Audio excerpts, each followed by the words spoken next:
I bought a house one time, and I remember in all the paperwork, there's a lot of paperwork. I just signed my name.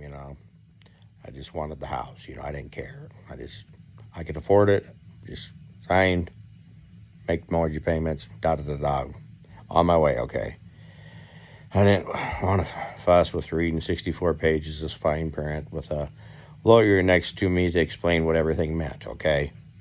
But I remember a piece of paper in there about lead paint, okay?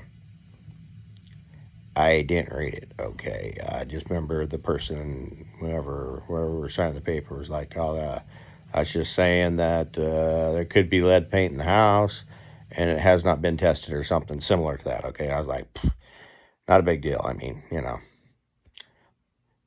I fished with lead weights all my whole life and would bite, the little things that you pinched onto the line. So I really wasn't worried about a little lead paint in the walls that's just sitting there. But now that I sit here and wonder about it, I wonder if it had any values on how many particles of lead paint it would take before you got sick. Of course, that would depend on what kind of paint it was and how old it was and had it been worn and yada, yada, yada. But I mean, just for conversation's sake, I mean, I know it's the silliest thing ever, but I mean, how much paint off the wall would you have to eat before you became ill? That's my question. Just as a general question, if it had lead paint, just take an average, Somebody ought to be able to do that and come up with, you have to eat, 2 square feet of lead paint at, roughly, 2 coats, and you're going to get sick. Okay. Simple stuff, guys. You know what I'm saying? If you go into your kids' room and you see he's been eating lead paint, and you're like, man, we're at 1.5 feet. We're going to do something about little Johnny or he's going to get sick, So by that time, you'd be repainting or something, So he's eating a latex paint that won't make him sick with no lead, Because you don't want to stop eating that paint, that might come in handy someday for God only knows what. But it could happen. But yeah,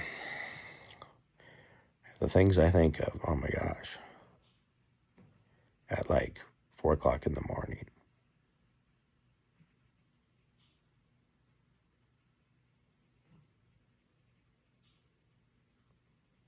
Hypomanic, man. I guess that's what they call it. I know, I call it, I don't need hardly any sleep and not doing anything illegal. Funny. The brain is a funny thing. It's an amazing thing. It's complex, but yet very simple. Yeah, it's pretty amazing. A compulsive gambler, and without doing anything, I can feel great. Yeah. Without putting anything in my body. Just taking money out of my wallet, I can feel high. Wrap your head around that.